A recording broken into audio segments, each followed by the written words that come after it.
Hi friends, welcome to my channel Telangana's kitchen. ఈరోజు గోంగూర పచ్చడిని తయారు చేసుకుందామండి. ముందుగా గోంగూరను ఈ విధంగా శుభ్రంగా కడిగి ఉంచుకోవాలి. పల్లీలు, పచ్చిమిర్చి, ఎల్లిపాయలు, 2 రెమ్మల కరివేపాకు ఒక ప్లేట్లో ఉంచుకోవాలి.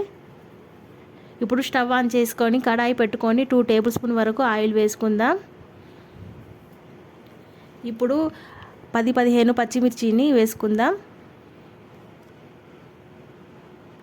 2 టేబుల్ స్పూన్ల పల్లీలను వేసుకుందాం.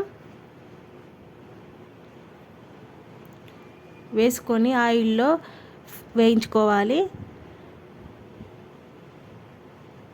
ఇలా గోల్డెన్ కలర్ వచ్చే వరకు వేయించుకుందాం. ఈ విధంగా వేయించుకున్న వాటిని బౌల్లోకి సర్వ్ చేసుకుందాం. ఇప్పుడు అదే ఆయిల్లో గోంగూరను వేసుకుందాం. ఇలా మొత్తాన్ని గోంగూరను వేసుకోవాలి. ఇప్పుడు స్టవ్ స్లిమ్లో పెట్టుకొని 5 మినిట్స్ వరకు వేయించుకుందాం. ఇలా 5 మినిట్స్ వరకు వేయించుకోవాలి.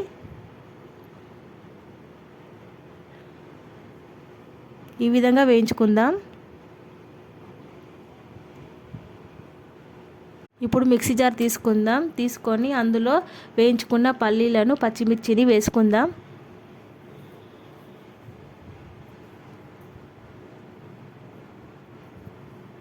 ఇలా మొత్తం వేసుకోవాలి. 1 టీ స్పూన్ జీలకర్ర వేసుకుందాం. వెల్లుల్లిపాయలను వేసుకుందాం. 2 టేబుల్ స్పూన్ ఉప్పు వేసుకుందాం.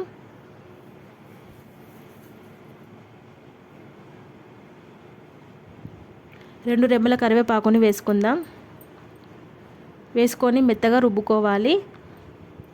ఈ విధంగా రుబ్బుకోవాలి. అందులో గోంగూరను వేసుకుందాం.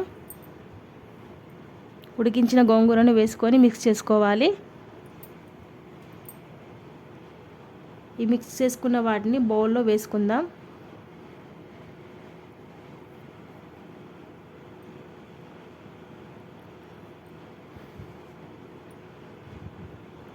దీనిలో తరిగి పెట్టుకున్న ఉల్లిపాయలను వేసుకుందాం.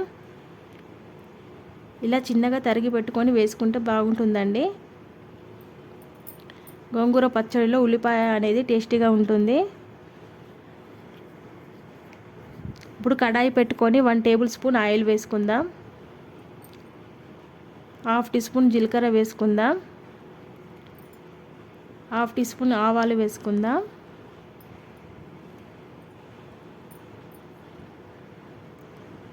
అవి కొద్ది వేగాక వెల్లుల్లిపాయలను వేసుకుందాం. 2 రెమ్మల కరివేపాకును వేసుకుందాం.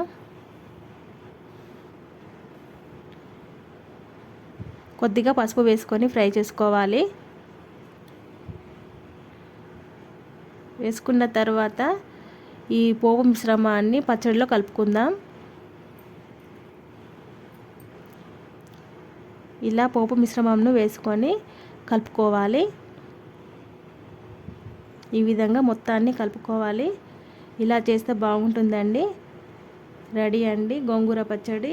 ఈ వీడియో మీకు నచ్చినట్లయితే లైక్ చేయండి, షేర్ చేయండి. మరిన్ని వీడియోస్ కోసం మా ఛానల్ని సబ్స్క్రైబ్ చేయండి. Thanks for watching.